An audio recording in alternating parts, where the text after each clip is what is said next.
Assalamualaikum warahmatullahi wabarakatuh. Halo anak-anak hebat, anak kelas 10 Tata Busana SMK Negeri 1 Bangil. Bagaimana kabarnya pada hari ini? Bertemu lagi dengan saya, Bu Miftahul Jana, pada mata pelajaran kepariwisataan. Alhamdulillah pertemuan kita sudah ke-10 ini anak-anak ya. Luar biasa. Semoga kalian masih semangat ya. Tetap menjaga kesehatan. Jangan lupa ya protokoler COVID-nya selalu dijaga ya agar kita tidak terkena COVID tersebut. Baiklah anak-anak, kita mulai. Saya akan menjelaskan tujuan pembelajaran kita terlebih dahulu pada pertemuan kita yang ke-10 pada hari ini.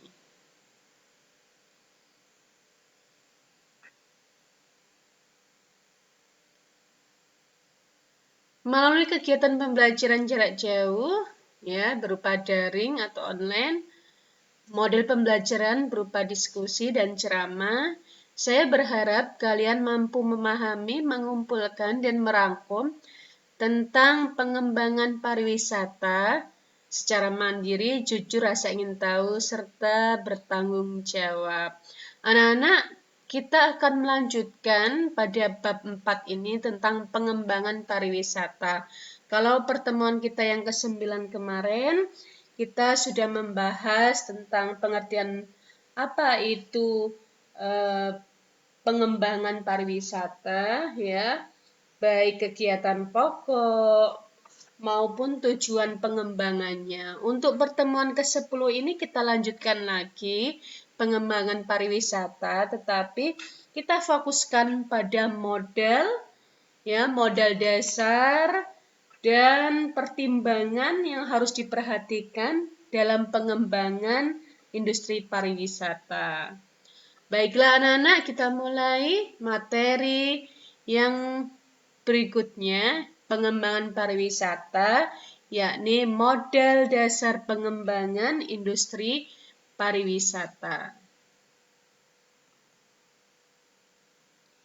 Indonesia memiliki potensi untuk menjadikan sektor pariwisata itu sebagai tulang punggung pembangunan nasional anak-anak. Hal ini mengingat Indonesia memiliki beberapa keunikan ya, masalah keragaman dan keindahan alam, kemudian keragaman suku dan adat istiadat, maupun keragaman seni dan hasil kerajinan rakyat dan lain-lainnya.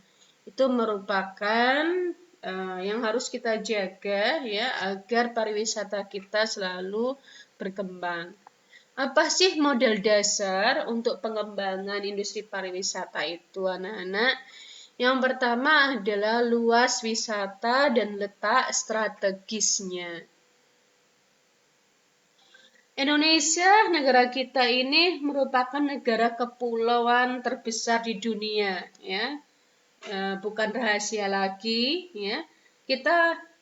Indonesia terletak di lokasi yang strategis di garis khatulistiwa dengan jumlah pulau sekitar 17.000 ya, 408 pulau, di mana sekitar 60% dari seluruh wilayah terdiri dari air dan selebihnya berupa daratan. Jadi 60% itu wilayah kita Indonesia ini terdiri dari air dan 40%-nya berupa daratan. Luar biasa.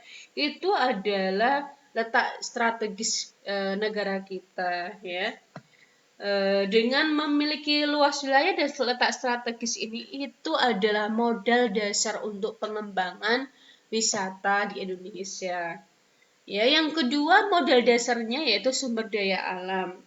Ya, wilayah Indonesia dengan iklim tropisnya sepanjang tahun memiliki potensi kekayaan alam dan laut yang belum sepenuhnya dieksploitasi ya untuk kesejahteraan rakyat. Jadi kekayaan, keragaman, dan keindahan alam baik di dasar lautan ya maupun di darat dapat menjadi daya tarik ya tersendiri bagi para wisatawan baik dari dalam negeri maupun mancanegara. Itu adalah modal dasar yang keduanya. Model dasar ketiga yaitu penduduk yang besar dan budaya yang beragam. Kita tahu sendiri ya, Indonesia termasuk negara berpenduduk terbesar di dunia selain Cina, India maupun Amerika Serikat. Penduduk Indonesia ini terdiri dari berbagai suku dengan budaya dan adat istiadat ya yang beraneka ragam juga. Ya, baik seni budayanya, sejarahnya, atau dialek bahasanya, anak-anak ya. Kadang berbeda. Itu menjadikan modal dasar dalam pengembangan kepariwisataan. Ya. Yang keempat yaitu stabilitas keamanan, ya. Kalau kita membahas stabilitas keamanan berarti keamanan dan toleransi merupakan syarat mutlak bagi tumbuh dan berkembangnya industri pariwisata. Bangsa Indonesia kita ini ya yang sebelumnya dikenal karena memiliki budaya tinggi, ya luhur, ramah, kemudian santun, beradab, kemudian sangat toleran antar sesama, ya disadari atau tidak mulai berubah menjadi bangsa yang mudah tersinggung, kemudian emosional, ya.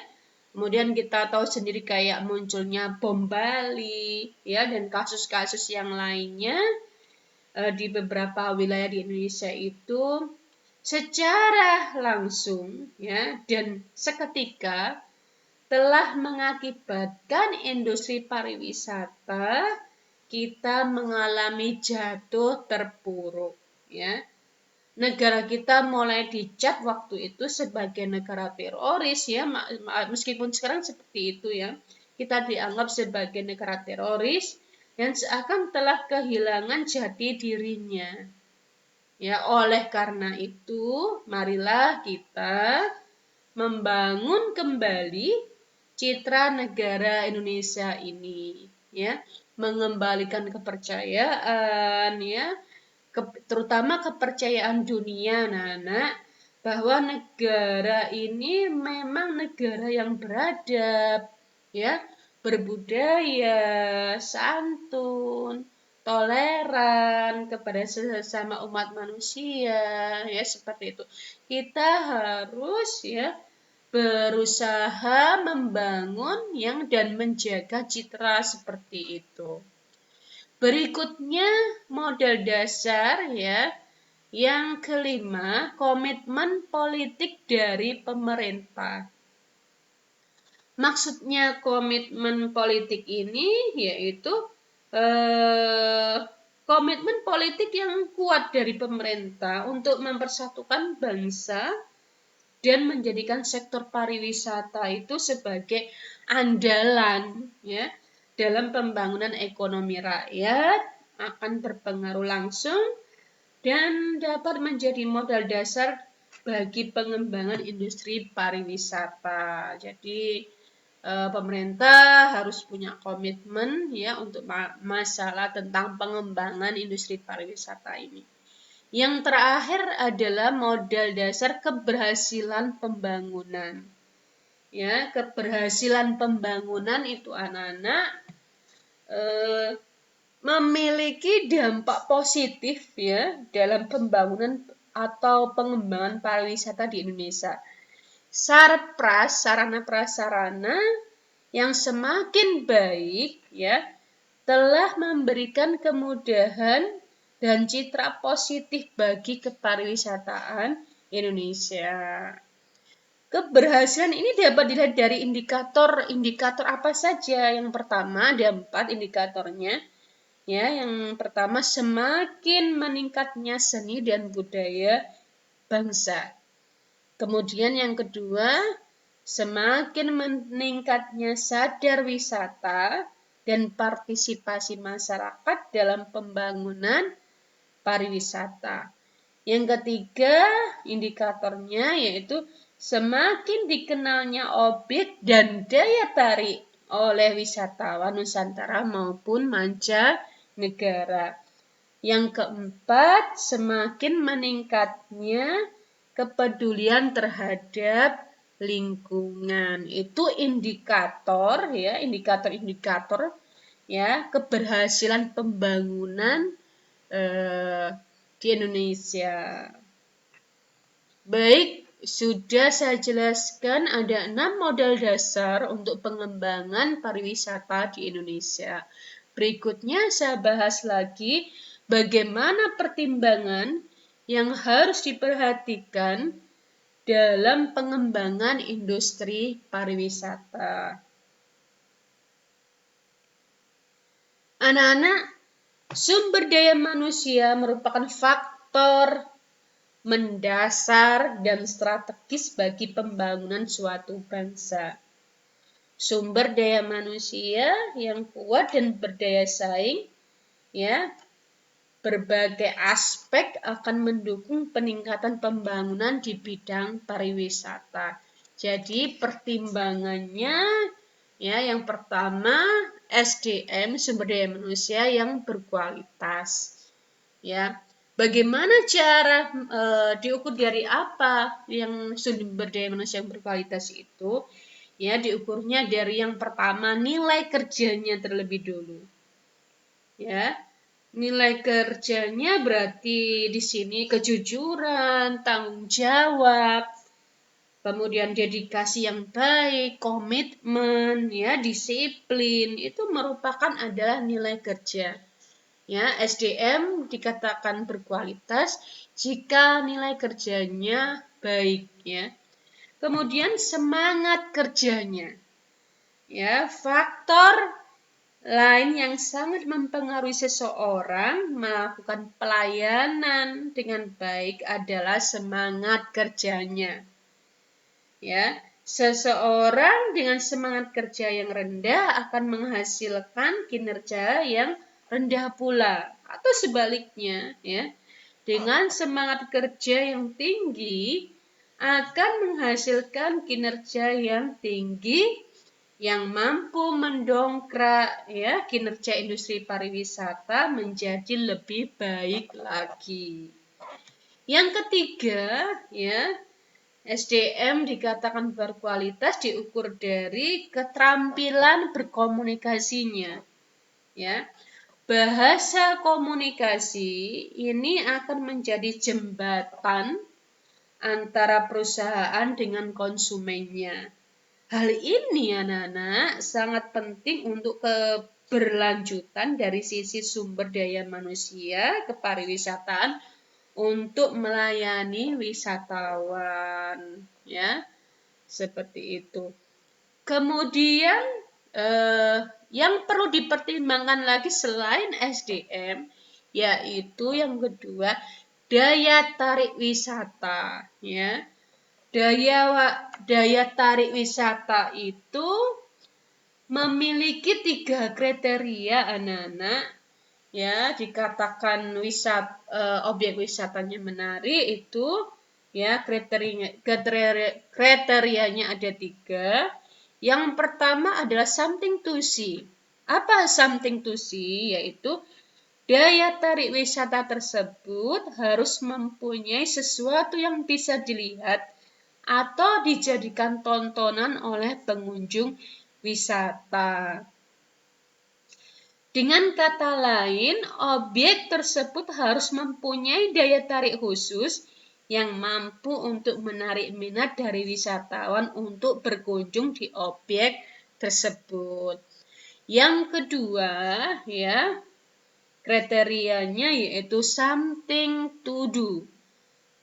Apa something to do? Yaitu agar wisatawan yang melakukan pariwisata, ya, bisa melakukan sesuatu yang berguna untuk memberikan perasaan senang, bahagia, santai, rileks, ya, berupa fasilitas rekreasi, baik itu arena kayak bermain ataupun tempat makan, ya, atau terutama makanan khas dari tempat tersebut sehingga mampu ya membuat wisatawan itu lebih betah untuk tinggal di sana. Yang ketiga yaitu kriterianya ya something to buy adalah fasilitas untuk wisatawan berbelanja yang pada umumnya adalah ciri khas atau ikon dari daerah tersebut sehingga bisa dijadikan sebagai oleh-oleh. Jadi dikatakan objek wisata menarik itu ada 3 kriteria, something to see, something to do, dan something to buy.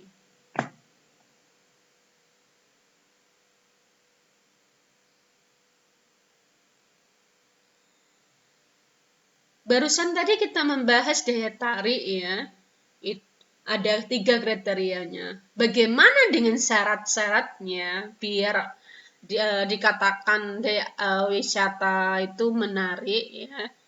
Yang pertama ada attraction ya. Ada attractionnya. Apa itu attraction? Yaitu segala sesuatu yang menjadi ciri khas atau keunikan dan menjadi daya tarik ya wisatawan agar mau datang berkunjung ke tempat wisata tersebut. Ada 2 di sini attraction, set attraction dan event attraction. Kayaknya kita masalah syarat ini kita sudah bahas ya anak-anak. Tapi saya Bu Miftah akan mengulang lagi sedikit ini biar kalian mengingat kembali ya. Set attraction ya daya tarik yang memiliki oleh objek wisata semenjak objek itu ada. Kemudian event attraction yaitu daya tarik yang dimiliki oleh suatu objek wisata setelah dibuat manusia. Kemudian syarat yang kedua dikatakan objek wisata menarik atau wisata tempat tersebut menarik yaitu adanya accessibility. Apa itu accessibility? Yaitu kemudahan cara untuk mencapai tempat wisata tersebut ya. Kayak fasilitas misalnya aksesnya misalnya jalan rayanya ya menuju ke tempat objek wisata ya seperti kemudian misalkan akomodasi kendaraan dan sebagainya itu accessibility-nya kita sudah bahas itu silakan kalian bisa membuka lagi ya link YouTube materi tentang daya tarik wisata ini. Amenity ada salah satu syaratnya juga Nana yaitu fasilitas yang tersedia di daerah objek wisata seperti akomodasi dan restoran. Kemudian yang terakhir adalah institution, yaitu lembaga atau organisasi yang mengolah objek wisata tersebut. Anak-anak, kalian sudah tahu ya syarat daya tarik wisata, ya kemudian kriteria daya tarik wisata itu seperti apa, kemudian pertimbangan yang harus diperhatikan dan model dasar untuk pengembangan industri pariwisata ini seperti apa ya. Jadi saya berharap kalian sebagai warga Indonesia terutama warga Pasuruan, mari kita jaga ya. Mari kita berkomitmen untuk membuat ya para wisatawan baik dalam negeri maupun mancanegara tertarik berkunjung ke Kabupaten Pasuruan. Jadi tugas kalian harus menjaga ya betul-betul citra dari Pasuruan ini harus yang sebaik-baiknya. Saya Bu Miftahul Jannah, terima kasih. Ya, semoga ilmu yang saya berikan untuk pertemuan hari ini bermanfaat. Assalamualaikum warahmatullahi wabarakatuh.